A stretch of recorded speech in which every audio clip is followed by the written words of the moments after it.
Assalamualaikum warahmatullahi wabarakatuh. Perkenalkan, nama saya Putri Novitasari dengan NIM 201520187. Saya dari jurusan BKI, kelas semester 3 kelas E. Saya akan menampilkan sebuah video untuk memenuhi satu mata kuliah, yaitu teknik keterampilan konseling.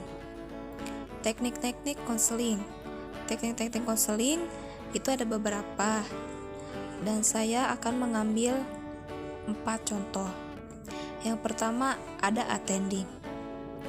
Attending adalah keterampilan atau teknik yang digunakan konselor untuk memusatkan perhatian kepada klien, agar klien merasa dihargai dan merasa dibimbing dengan suasana yang kondusif, sehingga klien bebas mengekspresikan atau mengungkapkan pikiran,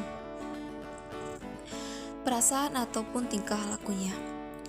Perilaku attending dapat juga dikatakan sebagai penampilan konselor yang menampakkan komponen-komponen perilaku nonverbal, bahasa lisan, dan kontak mata. Karena komponen-komponen tersebut tidak mudah, perlu dilatihkan bertahap dan terus-menerus. Selanjutnya yaitu keterampilan attending. Yang pertama, posisi badan.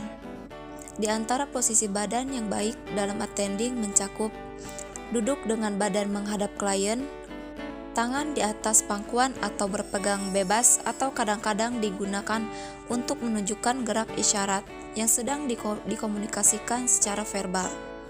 Responsif dengan menggunakan bagian wajah, misalnya senyum spontan atau anggukan kepala sebagai persetujuan atau pemahaman, dan kerutan dahi tanda tidak mengerti. Badan tegak lurus tanpa kaku dan sesekali condong ke arah klien untuk menunjukkan kebersamaan dengan klien. Kedua, kontak mata.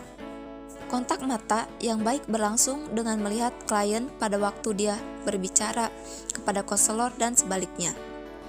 Kontak mata harus dipertahankan atau dipelihara dengan menggunakan pandangan spontan yang mengekspresikan minat dan keinginan mendengarkan serta merespon klien. 3. Mendengarkan. Memelihara perhatian penuh yang terpusat pada klien. Mendengarkan apapun yang dikatakan klien. Mendengarkan keseluruhan pribadi klien, seperti kata-kata, perasaan, dan perilakunya. Memahami keseluruhan pesannya. Teknik yang kedua yaitu empati. Empati adalah kemampuan untuk memahami secara emosional apa yang sedang dirasakan oleh orang lain, melihat sesuatu dari sudut pandang mereka, dan membayangkan diri sendiri berada di posisi mereka. Pada dasarnya, itu adalah menempatkan diri sendiri pada posisi orang lain dan merasakan apa yang seharusnya mereka rasakan. Ketika seseorang memiliki empati, ketika dia melihat orang lain menderita, seseorang itu mungkin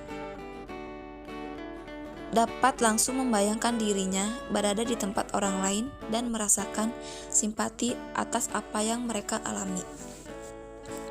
Jenis-jenis empati. Yang pertama, empati afektif, yaitu melibatkan kemampuan untuk memahami emosi orang lain dan merespon dengan tindakan yang tepat. Pemahaman emosional seperti itu dapat menyebabkan seseorang merasa prihatin dengan kesejahteraan orang lain, atau dapat menyebabkan perasaan tertekan secara pribadi. Yang kedua, empati somatik, yaitu melibatkan semacam reaksi fisik dalam menanggapi apa yang dialami orang lain. Orang terkadang secara fisik mengalami apa yang orang lain rasakan.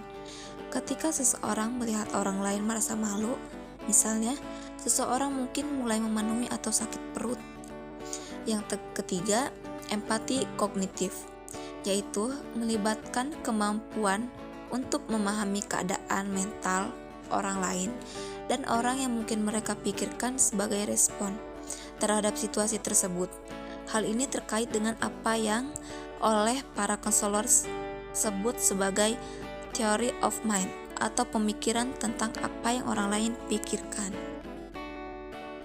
Tanda empati. 1. Seseorang yang benar-benar bisa mendengarkan apa yang orang lain ceritakan. Kedua, orang yang pandai memahami perasaan orang lain. Ketiga, orang yang sering memikirkan bagaimana perasaan orang lain. Keempat, orang pandai dalam memberi nasihat. Kelima, orang yang mencoba membantu orang lain yang menderita. Dan yang terakhir, orang yang sangat peduli dengan orang lain.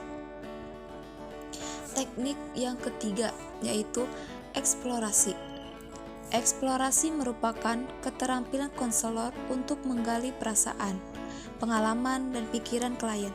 Teknik ini dapat konseling sangat penting karena umumnya klien tidak mau terus terang atau tertutup, menyimpan rahasia batin, menutup diri, atau tidak mampu mengemukakannya secara terus terang. Eksplorasi memungkinkan klien untuk bebas berbicara tanpa rasa takut, tertekan, dan terancam. Macam-macam eksplorasi. Yang pertama, eksplorasi perasaan, yaitu keterampilan konselor untuk menggali perasaan klien yang tersimpan. Contoh eksplorasi perasaan. Dapatkah Anda menjelaskan apa perasaan bingung yang dimaksudkan? Atau saya kira rasa sedih Anda begitu mendalam dalam peristiwa tersebut. Dapatkah Anda kemukakan perasaan Anda telah lebih jauh? Nah, yang kedua, eksplorasi pikiran, yaitu keterampilan konselor untuk menggali ide, pikiran, dan pendapat klien.